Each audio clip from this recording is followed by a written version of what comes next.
ओम गणेशाय नमः। ओम नमः शिवाय। मैं निखिल ज्योतिषाचार्य आप सभी का मेरे चैनल पर पुनः स्वागत करता हूं। आशा करता हूं कि आप सभी स्वस्थ होंगे। महादेव की कृपा आप सभी पर सदैव बनी रहे।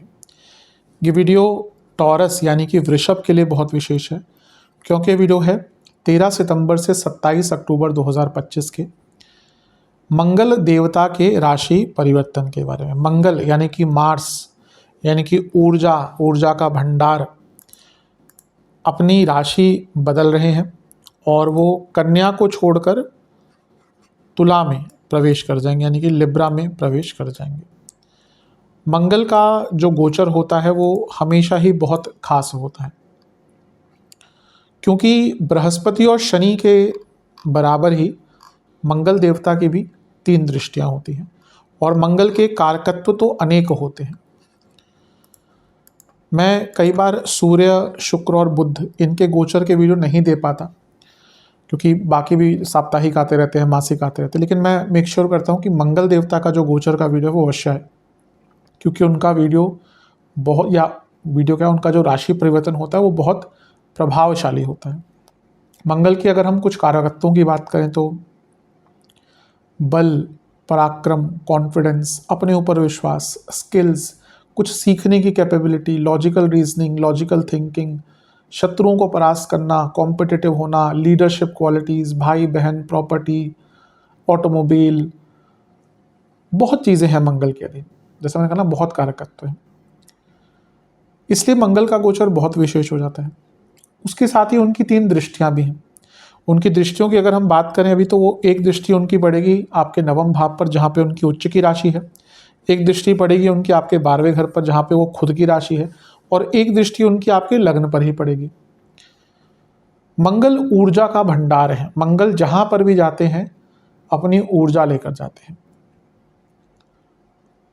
मंगल की एनर्जी बहुत ज़्यादा प्रोडक्टिव होती है। हाँ, गुस्से का तत्व भी मंगल से ही आता है, एग्रेशन भी मंगल से ही आता है, बाकी ग्रहों से भी आता है। राहु भी एग्रेशन देते हैं, केतु भी एग्रेशन देते हैं, पर मंगल का एग्रेशन तो एक सर्टेन, यानी कि मंगल का प्रभाव है तो व्यक्ति थोड़ा सा एग्रेसिव होता ही है। लेकिन इसके साथ ही मंगल लॉजिकल रीजनिंग भी है। मंगल वो क्षमता है कि व्यक्ति बदलाव ला पाए। मंगल वो क्षमता है कि व्यक्ति रिस्क ले पाए। मंगल वो क्षमता है कि व्यक्ति आगे बढ़ने की चेष्टा रख पाए। जिसका मंगल वीक है ना, वो व्यक्ति के अंदर चेष्टा नहीं रहती, उसके अंदर एक आगे बढ़ने का सामर्थ्य फिर भी होता है, लेकिन चेष्टा नहीं होती। सामर्थ्य तो वही कई चीज़ों पर प्रभाव होगा, लेकिन अगर किसी का कुंडली भी वीक है लेकिन मंगल अच्छा हो गया, वो व्यक्ति भले ही कितनी बार गिरे, वो गिरकर उठकर अपने जीवन में सफलता प्राप्त करता ही है। इसलिए मंगल का गोचर बहुत विशेष है।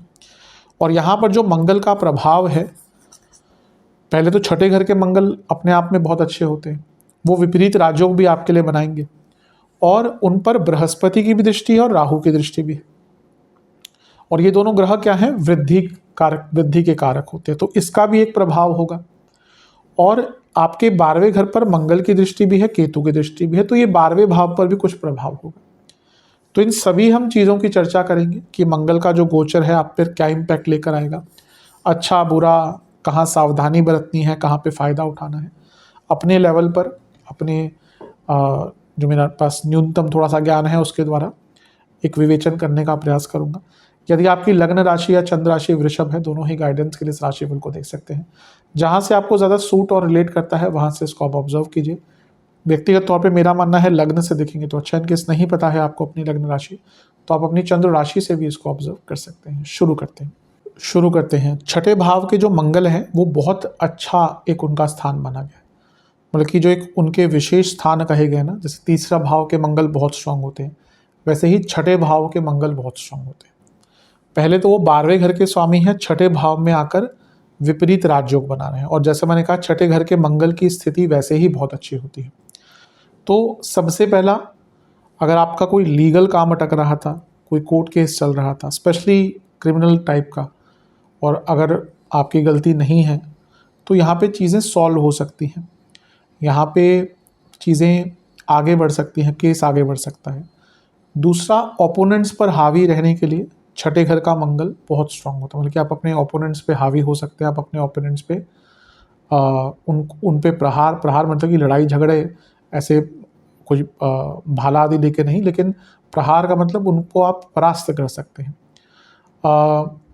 और छठे घर के जो मंगल है ना, वो व्यक्ति का कॉन्फिडेंस और उसकी दृढ़ता, संकल्प शक्ति वो बहुत बढ़ा देते हैं। ऐसे व्यक्ति के अंदर ये कैपेबिलिटी होती है कि वो अपनी प्रॉब्लम्स को सॉल्व कर पाए। इसीलिए छठे घर के मंगल का प्रभाव बहुत अच्छा माना गया है। छठा भाव कंपटीशन का है, तो अगर आप स्टूडेंट हैं और इस कालखंड में आपका कोई एग्ज़ाम पड़ता है तो बहुत अच्छा करेंगे, क्योंकि ये अर्थ त्रिकोण है। अगर आप जॉब चेंज करने का विचार कर रहे हैं, क्योंकि 12वें घर के स्वामी हैं, तो जॉब चेंज का भी मौका और अपने कार्य क्षेत्र में अपने आप को प्रूव करने का अवसर भी आपको मिलेगा। और क्योंकि छठा भाव जो है वो ऋण का भी है, और मंगल ऋण मुक्त करवाते हैं। वैसे ऋण करता भी हैं एक प्रकार से, लेकिन ऋण मुक्ति के लिए भी मंगल ही देखा जाता है। तो यहाँ पे क्योंकि वो छठे से सप्तम के स्वामी भी हैं, और 12वां भाव भी बहुत इंपॉर्टेंट होता है ऋण से मुक्त होने के लिए। तो अगर आपके ऊपर कोई लोन वगैरह था तो, या कोई ऋण था, तो उससे निकलने का मौका आपको प्राप्त हो सकता है। ये बहुत अच्छी चीज़ है।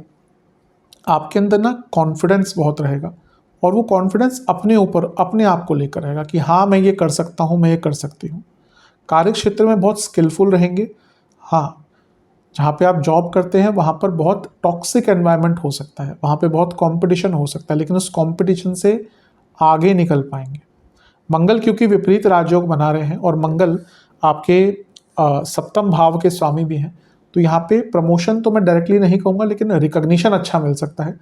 जब अगला गोचर होगा मंगल का तो प्रमोशन का योग बन ही जाएगा, लेकिन एटलीस्ट हाँ, यहाँ पे आप नज़रों में आ सकते हैं कि व्यक्ति ने बहुत अच्छा काम किया है।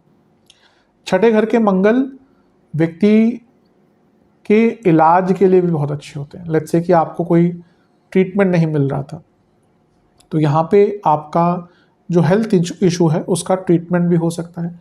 कोई सर्जरी अगर आपको करानी है, कोई डॉक्टर नहीं मिल रहा, अब सर्जरी कोई ऐसी चीज़ नहीं है ना कि किसी से भी करा लेंगे। सर्जरी तो छोटी से छोटी हो, वो कभी कभी रिस्की बन जाती है, भले वो साइनस की सर्जरी हो, कैटरैक्ट की हो, या कोई छोटी सी सर्जरी हो। इसलिए हमेशा व्यक्ति यही ढूंढता है कि कोई अच्छा सर्जन मिल जाए। अब नहीं मिलता जब तक कि, तो व्यक्ति थोड़ा सा तलाशता रहता है। तो ये टाइम है कि अगर आपको कोई छोटी मोटी सर्जरी करवानी है, उसके लिए भी अच्छा योग है। और सबसे बड़ी बात है कि आपके कोई प्रॉपर्टी का केस अगर चल रहा था, क्योंकि मंगल प्रॉपर्टी है और छठा भाव लीगल चीज़ है, तो प्रॉपर्टी के केसेस को सॉल्व करने के लिए या कुछ आगे बढ़ाने के लिए अच्छा टाइम है। अब छठा भाव लिखा पढ़ी के काम भी है, तो अगर लेट्स से कि प्रॉपर्टी का कोई काम है आपका जिसमें लिखा पढ़ी की दिक्कत आ रही है, नाम नहीं हो रही, रजिस्ट्री नहीं हो रही, म्यूटेशन नहीं हो पा रही, कुछ और दिक्कत आ गई, तो उसको सॉल्व करने के लिए भी बहुत अच्छा। लेकिन छठे घर के जो मंगल होते हैं ना, वो आपका अपने रिश्तेदारों से झगड़ा करवाते हैं। इमीडिएट फैमिली नहीं कहूँगा, बल्कि जिनसे आप रोज़मर्रा की ज़िंदगी में मिलते हैं, साथ में रहते हैं, पर जो बाकी रिलेटिव हैं, चाचा, मामा, ताऊ, फूफा, बुआ, इनसे झगड़े हो सकते हैं। और क्योंकि मंगल का प्रभाव है, तो कभी कभी प्रॉपर्टी को लेकर भी चाचा से झगड़े हो गए, प्रॉपर्टी के, बुआ से हो गए। तो आजकल तो बहुत कॉमन है कि हाँ, प्रॉपर्टी को लेकर लोगों के बीच में बहुत झगड़े होते हैं, वो बुआ हो, चाचा हो, ताऊ हो, जो भी हो। तो ऐसी चीज़ें सामने आ सकती हैं, इसका प्रभाव थोड़ा सा रहेगा। छठे घर के मंगल दो चीज़ें बढ़ाते हैं, एक व्यक्ति की जठराग्नि और दूसरी उसकी कामाग्नि। जठराग्नि तो भूख है, तो आप देखेंगे आपको भूख बहुत ज़्यादा लगेगी, और लेकिन इसके कारण कभी कभी एसिडिटी की प्रॉब्लम और पित्त बढ़ना भी हो जाता है, लेकिन भूख बहुत लगेगी आपको। लेकिन साथ में व्यक्ति की कामाग्नि भी बढ़ती है, और क्योंकि मंगल सप्तमेश है और अपने से 12वें स्थान में बैठे हैं, ये मैरिड लाइफ में प्रॉब्लम्स ला सकता है, क्योंकि जब कामाग्नि बढ़ती है और कंट्रोल से बाहर जाती है। अब अगर आप मैरिड नहीं है तो अलग बात है, लेकिन अगर आप मैरिड हैं तो ये प्रॉब्लम। और वैसे भी सप्तमेश का अपने से 12वें स्थान में बैठना मैरिड लाइफ के लिए अच्छा नहीं है। जिनकी मैरिड लाइफ में ऑलरेडी प्रॉब्लम चल रही थी, यहाँ पे क्योंकि मैं हमेशा कहता हूँ छठा भाव डाइवोर्स करवाता है, क्योंकि सप्तम से 12वां है और लीगैलिटी का भाव है, तो यहाँ पे प्रॉब्लम्स थोड़ी सी आ सकती है, मैरिड लाइफ में डाइवोर्स तक बात पहुँच सकती है। और क्योंकि यहाँ पर मंगल पर राहु का प्रभाव भी है, तो ये चीज़ें बहुत जल्दी एस्केलेट करेंगी, एक्सेलरेट भी करेंगी। आप हो सकता है इससे पहले दिक्कतें चल रही थी, यहाँ पे ऐसा लड़ाई झगड़ा हो सकता है कि चीज़ें एकदम सीधा फिर डाइवोर्स तक ही जाएंगी। तो इसलिए आपको बहुत संयम बना कर रखना है। सप्तमेश अपने से 12वें में है, तो ये पति या पत्नी की सेहत पर भी प्रभाव डालता है नेगेटिव। उनको इंजरी भी हो सकती है, उनको हेल्थ इश्यूज भी हो सकते हैं, इसका भी आपको बहुत ध्यान देना है। और क्योंकि सप्तम भाव बिजनेस का अपने से 12वें मंगल आ गए, अच्छी चीज़ यह है क्योंकि गुरु की दृष्टि है मंगल पर जो लाभेश है और सप्तम से धन के स्वामी भी हैं, और राहु वृद्धि करता है। तो बिजनेस में जहाँ एक और पैसा तो बहुत कमाएंगे आप, लेकिन खर्चे अंतहीन, मशीनरी पे खर्चे, मैन पावर नहीं मिलेगी, मशीनरी खराब होती रहेगी, रॉ मटेरियल की प्रॉब्लम। तो बिजनेस में पैसा तो भरपूर कमाएंगे लेकिन खर्चे बहुत तंग करने वाले हैं। तो अपने खर्चों पर नियंत्रण करके रखेंगे तो आपके लिए बहुत अच्छा है। बृहस्पति और राहु मिलकर मंगल को देख रहे हैं, जो 12वें घर के स्वामी है। राहु विदेश के कारक हैं, तो यहाँ पे ना विदेश से बहुत लाभ मिलता हुआ दिख रहा है, विदेश संबंधित चीज़ों में बहुत लाभ दिख रहा है। और अगर आप MNC आदि में काम करते हैं तो और भी ज़्यादा श्रेष्ठ आपके लिए रहेगा। मंगल क्योंकि छठे से सप्तम के स्वामी हैं, तो ये भी कहीं ना कहीं डायग्नोसिस और इलाज की तरफ इशारा करता है कि आपका डायग्नोसिस भी हो सकता है किसी प्रॉब्लम का, और आपको इलाज भी मिल सकता है। ये भी बहुत अच्छा आपके लिए एक रिजल्ट रहेगा। और ये भी दिखाता है कि अगर, क्योंकि राहु और बृहस्पति का प्रभाव है, अगर आपके ऊपर कोई ऋण था उससे निकलने का भी आपको बहुत श्रेष्ठ मौका यहाँ पर प्राप्त हो सकता है। बृहस्पति क्योंकि धन स्थान में है और यहाँ पे मंगल का छठे घर में आना आपका जो अर्थ त्रिकोण है उसको एक्टिवेट कर देगा, तो कार्य क्षेत्र में धन की वृद्धि, इंसेंटिव्स मिलना, इसका भी योग बन जाता है। लेकिन क्योंकि छठे भाव में मंगल है और मंगल पर बृहस्पति की दृष्टि है जो अष्टमेश है, तो थोड़ा ना इम्पल्सिव आप ज़्यादा रहेंगे। अपने इम्पल्सिवनेस पर थोड़ा सा आपको ध्यान देने की आवश्यकता है। बृहस्पति अतिचारी हैं और मंगल जो है आपके 12वें घर के स्वामी हैं, तो ये अच्छा ये है कि जैसे मैंने कहा ना, राहु का प्रभाव भी, तो विदेश से पैसा आदि, इन्वेस्टमेंट के मौके, प्रॉपर्टी से संबंधित कार्यों में पूर्णता। लेकिन खर्चे आप बहुत ज़्यादा करने वाले हैं और आपके खर्चे बहुत होंगे। बिजनेस में तो होंगे ही जैसे मैंने कहा था, लेकिन बिजनेस नहीं भी करते तो खर्चे बहुत ज़्यादा होने वाले हैं और उसके कारण बहुत परेशानी आएगी। वैसे भी वृषभ लग्न वालों को ज़्यादा खर्चा करना पसंद नहीं होता, उनके खर्चे अगर ज़्यादा होते तो बहुत परेशान हो जाते हैं, तो खर्चे थोड़ा सा तंग करेंगे।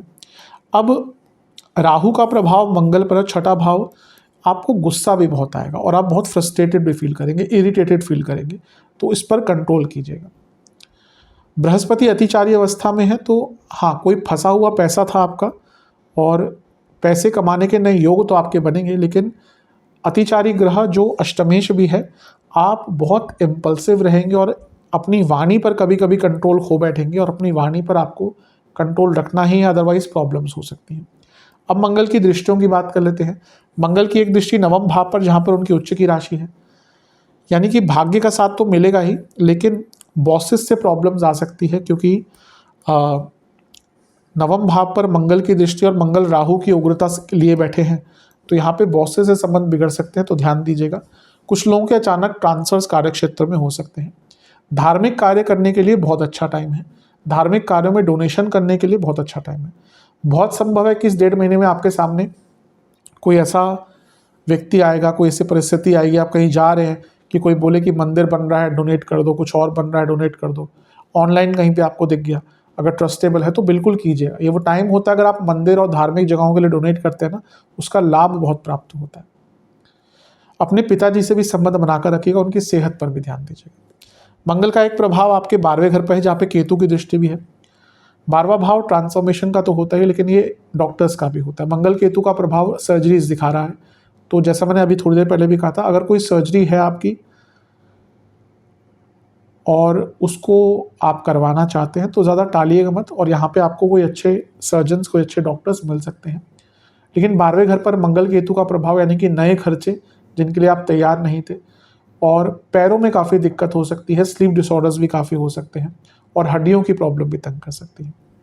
मंगल का एक प्रभाव लग्न पर होगा जो थोड़ा सा अच्छा बुरा दोनों ही है। अच्छा की बात करें तो सप्तमेश जब लग्न को देखते हैं तो विवाह का कारक बन जाते हैं। विवाह के, मैं ये नहीं कहूँगा विवाह हो ही जाएगा, लेकिन एटलीस्ट बातें आगे बढ़ सकती हैं। थोड़ा बहुत रिकॉग्निशन भी मिलता है, बल रहता है, पराक्रम रहता है, अपने ऊपर कॉन्फिडेंस रहता है, शत्रुओं को परास्त व्यक्ति करता है।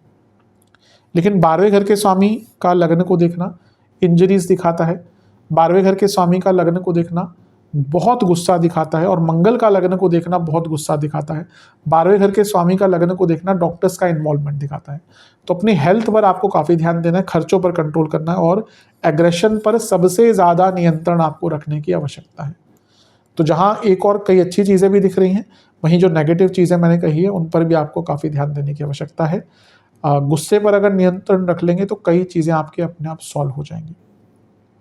सेहत के दृष्टिकोण से एसिडिटी, लिवर की प्रॉब्लम, पित्त का बढ़ना, कार्डियक इश्यूज, जिनको बीपी की प्रॉब्लम है उनकी दिक्कत बढ़ेगी, और पैरों के रोग बहुत तंग करेंगे। उपाय की तरफ चलते हैं। उपाय की बात कर लेते हैं। हनुमान जी के सम्मुख बैठकर मंदिर जाके करते हैं सबसे अच्छा है। उनको मीठा पान, गुड़ में बना हुआ हलवा, गुलाब के पुष्प और चमेली के पुष्प अर्पण करें। एक घी का और एक सरसों के तेल का दिया अर्पण करें। दोनों में ही अक्षत होने चाहिए। चावल, पूर्ण चावल। फिर वहीं पर बैठकर बजरंग बली का एक मंत्र है, ओम कपीश्वराय नमः, इसका 108 बार जाप करना है। मंगल देवता का एक मंत्र है, ओम अंगारकाय नमः, इसका आपको 108 बार जाप करना है। महादेव का दूध और गुलाब जल और चंदन का पाउडर मिलाकर अभिषेक करना है, और शिव चालीसा का 2 बार पाठ करना है, और महादेव को किसी भी फल का भोग लगाना है। आशा करता हूँ कि वीडियो आपके काम आएगी। चैनल पर नए हैं, सब्सक्राइब कीजिए, वीडियो को लाइक कीजिए। मिलता हूँ आप सभी से मैं अगली वीडियो में, तब तक के लिए ओम नमः शिवाय।